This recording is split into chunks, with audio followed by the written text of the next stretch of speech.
Olá pessoal, sejam todos mais uma vez muito bem-vindos, muito bem-vindas e hoje vamos dar continuidade a esse nosso passeio pela história da bruxaria através dos tempos. Mas para você que está chegando agora no canal, para você que é novo por aqui, eu sou Regina, sou bruxa natural, sou artesã de mandalas, sou taróloga, sou a criadora deste canal, que é através dele que eu levo magia e bruxaria de maneira simples e clara ao maior número de pessoas possível. E esta é a minha missão. Para você que está chegando agora, para você que já é meu seguidor antigo, eu peço que você deixe um like, um incentivo para o meu trabalho. Para você que gostou do trabalho dessa bruxa, não esqueça de dar um like, de deixar um comentário, um emoji, porque é dessa forma que o YouTube entende que o canal está sendo bem aceito por vocês e vai mostrar ele para outras pessoas.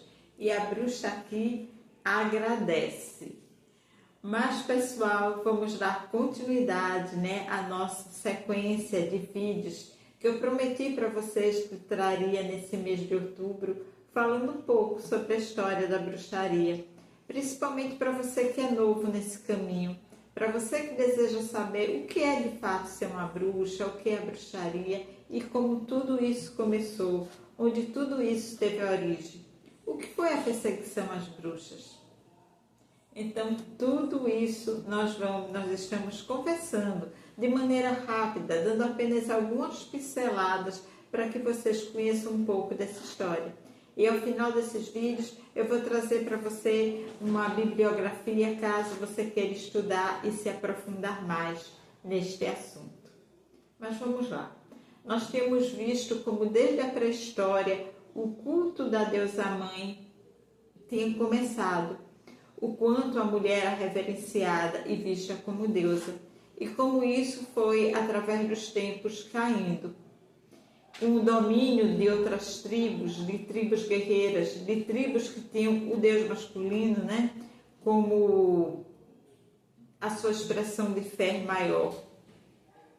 Então, nesse passeio, nós chegamos aqui, a chegada do povo hebreu, e a importância que esse povo teve na história e o quanto ele foi determinante para a crença desse Deus único, desse Deus masculino, e como isso veio derrubar de uma certa forma para segundo plano a imagem da mulher. Então nós observamos que quando esse povo se expande, eles que tinham a crença nesse Deus único, nesse Deus Pai, nesse Deus bem patriarcal, esse Deus que punia severamente, a partir daí a ideia da deusa foi totalmente, gente, abolida, Eles não aceitavam de forma alguma, foi não só abolida como combatida essa imagem da deusa. A partir daí a imagem da deusa começa a ser abafada. E aí surge o mito, que, gente, esse mito realmente teve uma influência muito negativa na história do feminino em si. É o mito de Adão e Eva, o mito da criação. Nesse mito, se a gente observar, há uma inversão totalmente das coisas. Ou seja, em vez do homem nascer de uma mulher, a mulher que nasce de um homem. E a mulher é criada por esse Deus apenas para servir o homem, para ser a sua companheira, para fazer companhia a ele, para recrear ele, para tornar a vida dele mais amena. E ela é tirada de uma costela, ela é quase um subproduto, gente. Ela é tirada de uma costela e a função dela é só estar ali, do lado daquele homem, para ser a sua companheira. E segundo esse mito, essa mulher cede à tentação da serpente, depois ela vai lá, tenta, o homem cai em tentação por causa da mulher, e por conta disso, toda a humanidade é expulsa do paraíso. Ou seja, a culpa da humanidade arrastar, vamos dizer, todas as suas mazelas dali para frente e sofrimento, acaba recaindo sobre a figura feminina.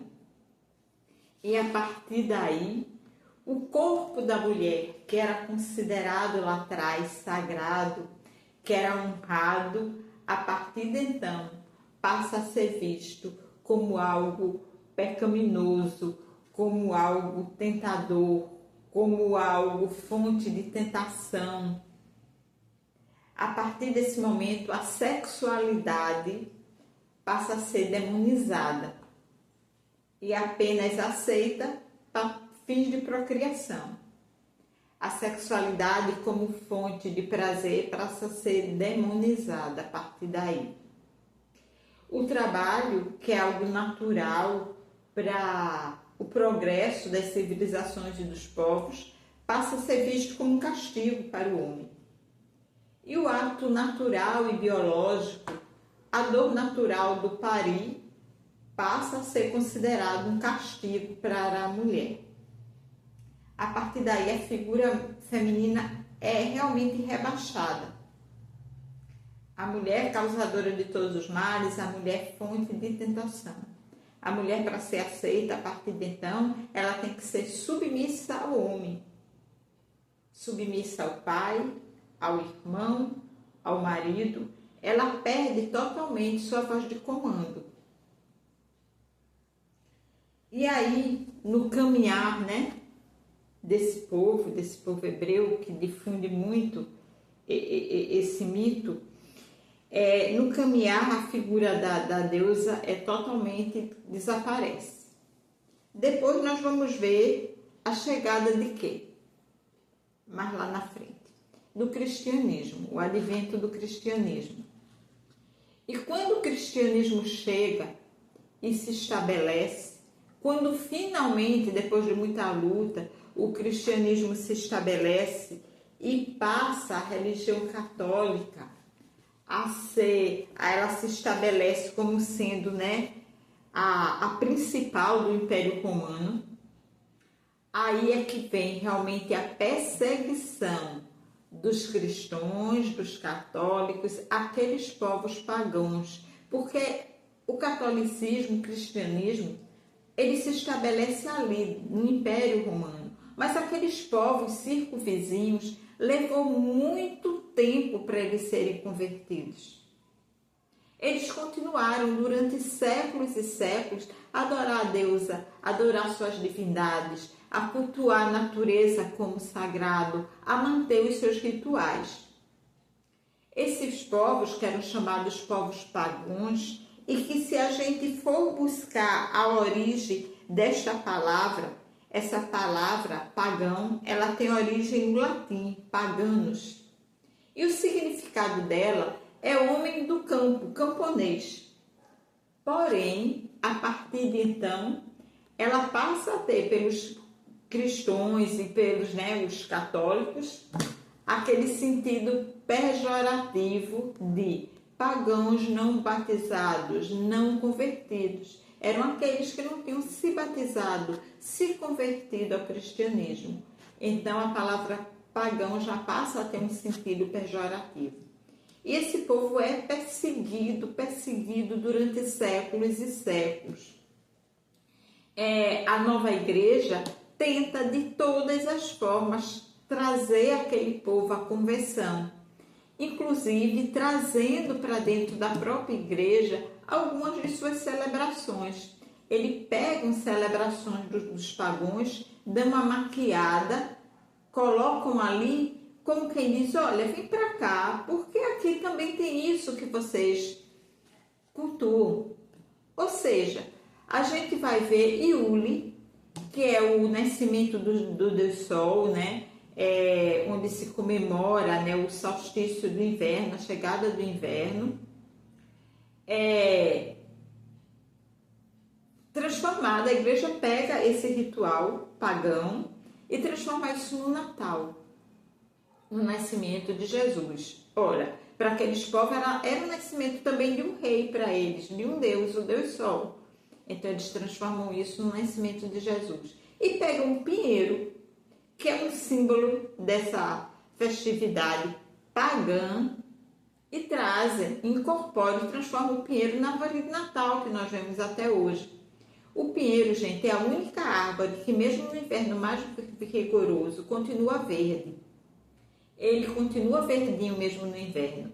Então aqueles povos cortavam os pinheiros, traziam para dentro de casa, enfeitavam com frutas secas, como assim um referencial de esperança, de renascimento, porque apesar do inverno rigoroso, aquela árvore se mantinha viva. Era um símbolo de esperança para eles, que o inverno ia passar. É por isso que muita gente não entende por que tem uma árvore de Natal com o nascimento de Jesus, o que tem um pinheiro, porque é um símbolo pagão. O Natal teve como origem uma festa pagã. Outra festa, Ostara, a chegada da primavera, que a gente comemorou há pouco tempo, na roda do ano. Então, os símbolos de Ostara são o coelho e os ovos pintados. Eles pintavam os ovos e tinham o coelho e os ovos por serem símbolo de fertilidade. E a primavera era o despertar da natureza. A natureza despertava na primavera, cheia de vitalidade, né? Então, eles tinham o símbolo do coelho e dos ovos. Aí o que é que faz a nova igreja? Pega também esses símbolos e transforma na festa da Páscoa. Vocês nunca pararam para pensar o que é que tem a ver a ressurreição de Jesus com ovo e com coelho? Símbolos pagãos. E tudo isso para converter aquele povo.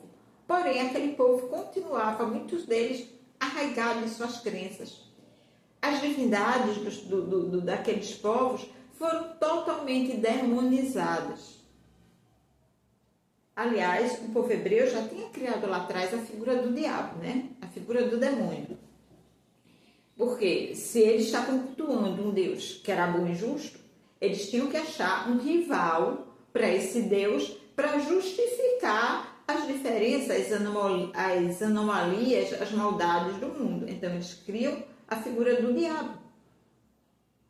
E a gente vai ver o que vai acontecer mais tarde com essa figura. Como esses povos não se convertiam, eles começaram a demonizar tudo que era a divindade desses povos. E as que eles não conseguiam, mesmo assim, derrubar o culto, eles transformavam em santos. Como foi Santa Brígide. Brígide, eles não conseguiram derrubar o culto da Brígide e transformaram ela em Santa Brígida. Então, vamos caminhando lá para frente. Esse povo não se convertia.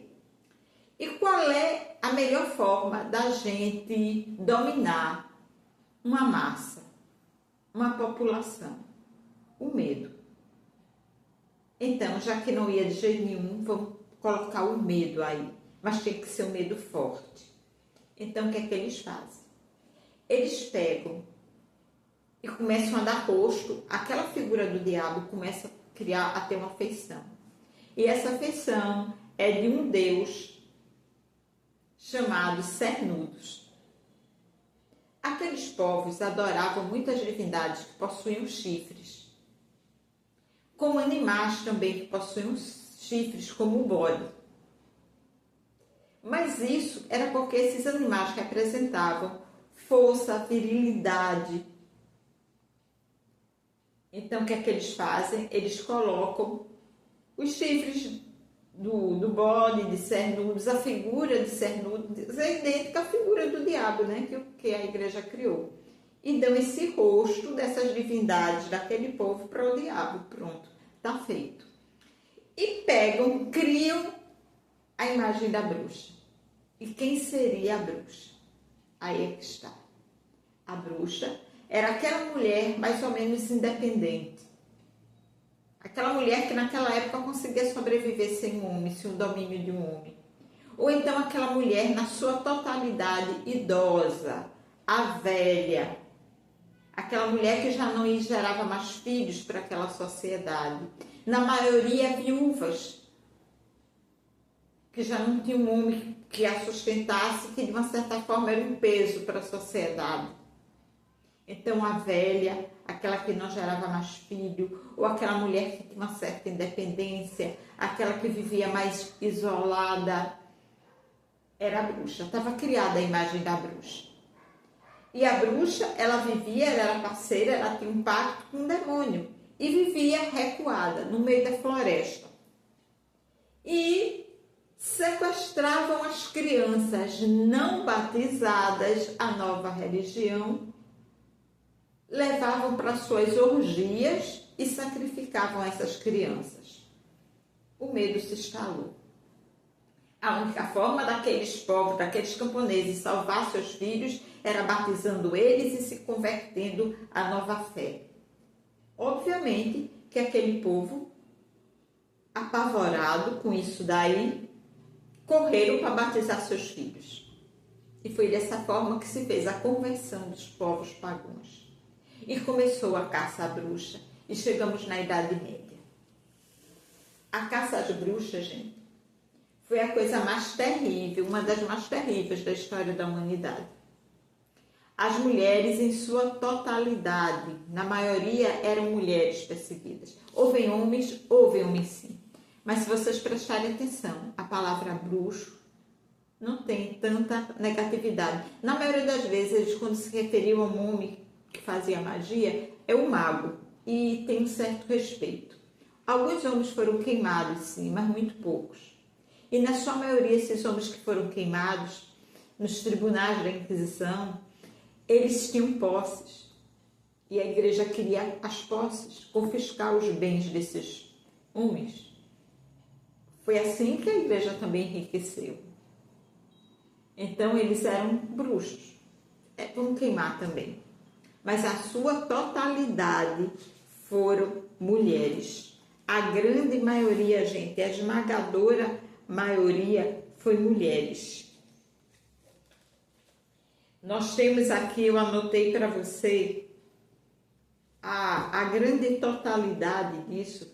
A maioria disso eram mulheres, como eu já disse, velhas, mulheres jovens, independentes, mulheres ruivas, mulheres que tivessem um sinal de nascença.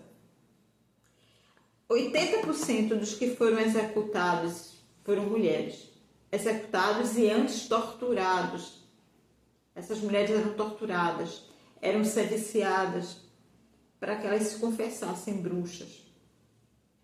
Eles passam a estabelecer o crime de bruxaria como um crime de Estado, se submetido a um tribunal. Se eu não me engano, o único lugar onde não era crime, mas não era considerado um crime de Estado, um crime civil, foi na Inglaterra, mas nos outros era tudo como crime civil mesmo. E essas mulheres eram queimadas vivas nas fogueiras. Imagine. E isso não foi uma coisa assim que durou pouco tempo, não. Isso durou séculos. Isso faz mais ou menos entre 1450 começa a declinar em 1660 e só vem desaparecer em 1880 com a chegada do iluminismo, que a gente vai falar depois sobre isso. Então, essas mulheres perseguidas, aí a gente vê como era a perseguição à imagem da mulher. Bastava que fosse uma velha que conhecesse o segredo das ervas, das poções, uma curandeira, era uma bruxa. Naquela época quase não existiam médicos e o que existia era a classe alta que tem acesso. A maioria do povo, o povo simples, o povo camponês, se tratava com as sábias curandeiras. E essas mulheres foram perseguidas e queimadas vivas.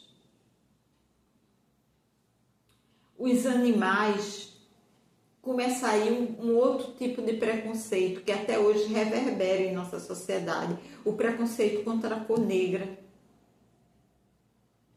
Os animais de pelagem escura, de penas escuras, os animais noturnos, a coruja, o corvo, o bode preto, o gato preto, que até hoje é tão perseguido. Eram animais demonizados. Eram animais demonizados. A cor negra pegou um estigma muito grande. A partir daí, o preto representava o luto, a morte. a coisa negativa. Então, a partir daí começa também, se criou de uma certa forma, né, um tipo de racismo de cor. A cor preta começa a ser estigmatizada a partir dela. E isso vai caminhando até 1880. Em 1880, nós vamos ter o advento do iluminismo. E aí a gente vai ver uma virada na história, né? É quando começa esse pavor, esse medo, porque o pânico foi estabelecido durante séculos. A questão do medo das bruxas era um pavor, era quase uma histeria coletiva. As pessoas tinham pavor da bruxa. A bruxa era aquela velha má, na sua maioria, era aquela que vivia para fazer o mal, para prejudicar o outro. Então, se alguém tinha uma vizinha idosa que vivia mais recolhida e a plantação daquela pessoa não vingava, o gado, os animais começavam a morrer, aquela mulher era uma bruxa. Ela fez algum sortilégio para aquele vizinho e aquela mulher era perseguida e morta, presa e morta. Porque a mulher aceita era aquela mulher que tem que baixar a cabeça, era a mulher que não saía à noite, né? Era aquela mulher que ficava reclusa dentro de casa. Qualquer ato de rebelião, de rebeldia, essa mulher era possuída pelo demônio e era uma bruxa, ela tem um pacto com o demônio. Então aí, fortemente, aí começou. É por isso que hoje a palavra bruxa, ela está muito ligada ao significado da mulher livre, a mulher liberta. Porque era uma perseguição à liberdade da mulher. A mulher não podia ser livre. Então, só com a chegada do iluminismo, em 1880, isso vai desaparecer. A Inquisição vai desaparecer. Mas isso é uma história que eu vou contar a vocês no nosso próximo vídeo. Pessoal, espero que vocês tenham gostado, que vocês estejam curtindo aqui o vídeo. Se estão, deixa o like, o comentário de vocês, o like aqui da bruxa. E eu encontro vocês no próximo vídeo. E que a deusa nos abençoe plenamente, que Sara Calice e Cana Soraya continue à frente do nosso caminho. Um beijo da bruxa e até a próxima semana, onde eu continuo contando essa história para vocês.